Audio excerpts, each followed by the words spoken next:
سلام البنات، كنتمنى تكونوا بخير وعلى خير وبصحه زوينه ان شاء الله يا ربي امين.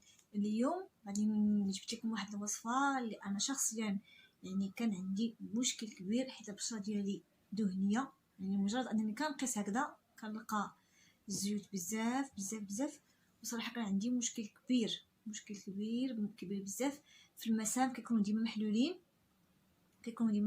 وميمطون يعني الدهون بزاف. اليوم جبت لكم واحد الوصفه زوينه بزاف وغتشكروني عليها. انا شخصيا جربتها، كنعاودها وكنقولها البشره الدهنيه. كنقول لكم البشره الدهنيه شي بشره اخرى. فقط التليفون شويه باش نرجع التليفون باش تشوفوا كيفاش. على بقرتي الله كناخذوا هادي، كناخذها هكذا وكنديروا في البنات عافاكم العسل الحر. كنعاودها وكنكررها عافاكم العسل الحر. شي حاجه نقص من دوك الدهون اللي كاينين في البشره، حيت انا عندي بشره دهنيه. كنت ديما لاقيه مع المشكل ان المسام ديما مفتوحين وميمطون بزاف الدهون بزاف. انا فعلا كلشي عندي دهن، سواء الشعر سواء البشره. فوالا العسل الحر البنات ما تخافوا منه. فوالا كتمصري بشويه عليك كيف ما قلت لكم اليوم. ما بعدش هذا يد عليها هذاك العصير الحامض، غتعصرها وتدير غتعصرها وتستعمل هذه. يعني ممكن تخليها هكا، ممكن تقسمها على جوج وتستعملها. شفتوا ملي كتنقي حتى الوجه حتى دوك الحبوب كتعقموا، ملي كيكونوا فيك الحبوب كيتعقموا. شفتوا فوالا.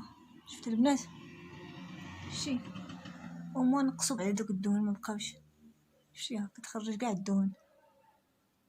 شفتوا كتخرج كاع الدهون اللي كاينين في البشره، كاع الدهون كتخرجهم. شفتوا والعسل الحر راه ما تخافوا منه والو. كما قلت لكم العسل الحر ضروري، ماشي اي عسل كيف ما كان. بدا صافي كتمصي وجهك يعني قد ما بغيتي نتيا، ومن بعد كتغسلي وجهك. المهم البنات هاني دابا غادي نمشي نغسل وجهي ونتلاقاو من بعد. اوكي. المهم هنا البنات من بعد ما غسلت وجهي نتوما كتشوفوا ها الماء. بعد ما غسلت وجهي يعني غنمسحو مزيان. يعني حاولوا انكم ملي كتمسحوا وجهكم ما تبداوش تحكوا لا، كنديروا غير هكذا بشويه باش كنبداو نحكوا وجهنا، من بعد وجهك غيترخى.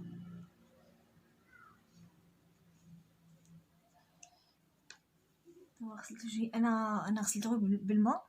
يعني كل واحد حر اللي بغى يغسل بالصابون يغسل. انا دابا غسلت كندير انا تنقول سيميو انني في الاول نغسلها بالماء ابخي عاد من بعد ديك الساعه نغسل بالصابون. تنبغي مثلا نعاس ولا تنسالي كاع داكشي اللي عندي.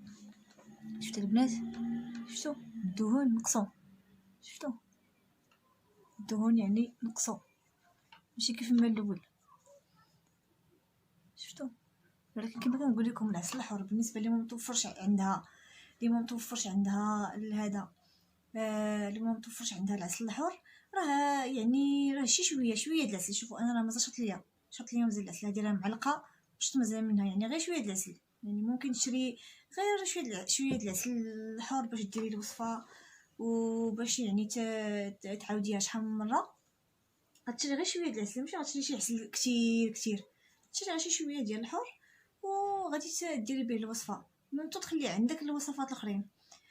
كنتمنى نكون فتكم بزاف البنات. ومن بعد ان شاء الله راه غندير لكم دي فيديو اللي غيكونوا فيهم الوصفات ديال كل بشره. يعني ملي غنحط لكم الوصفه غنقول لكم بالضبط البشره لاش كتصلح. وبالنسبه للوصفات اللي كيصلحوا لجميع انواع البشره راه غادي نقولها، حيت الحامض راه معروف بانه زوين البشره الدهنيه، زوين بزاف البشره الدهنيه.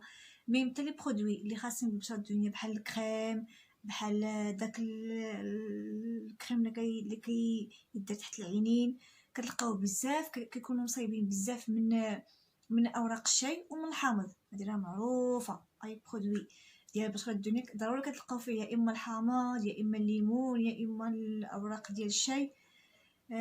بحال شي حاجه بحال ما هكا، حيت هادو هما اللي معروفين ديال البشره الدهنيه. صراحه كتحسي بالراحه ملي كديريها ومن طون الدهون كينقصوا عندك.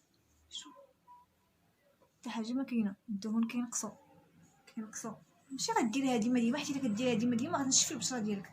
ديرها مره في السيمانه ولا مره في 15 يوم، يعني انت عينك ميزانك ملي كتحسي براسك انه راه فيك الدهون بزاف، ماشي ديريها ديما ديما ديما ديما تنشفي البشره ديالك نهائيا، لا، حيت ضروري خص البشره ديالنا يبقى فيها واحد الكميه ديال الدهون شي شويه، من كيحمينا من التجاعيد، كيحمينا من بزاف د الاضرار، كيحمينا من الجفاف ديال البشره، كيحمينا من بزاف د الحوايج.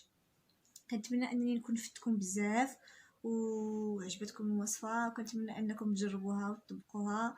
وشكرا لكم بزاف بزاف على الناس كاملين اللي كيتبعوني، شكرا لكم بزاف، كنبغيكم كاملين، وكونوا سيغ بلي انني ما غاديش نحط لكم شي وصفه وما غاديش نقول لكم شي معلومه ولا شي حاجه كيف ما كانت، يعني سواء الا ما كنتش انا مجرباها وكنضج انا عندي نتائج فيها وشفت الريزلطات ديالها بانها راه مزيانه، ما غاديش نحطها لكم حيت انا يعني ما يمكنش لي نضر شي واحد فيكم. شكرا لكم بزاف، كنتمنى انكم كنتمنى لكم بون ويكاند ان شاء الله، وتكونوا ديما بخير على خير وفي صحه جيده يا رب. شكرا لكم بزاف، كنبغيكم كاملين. باي باي.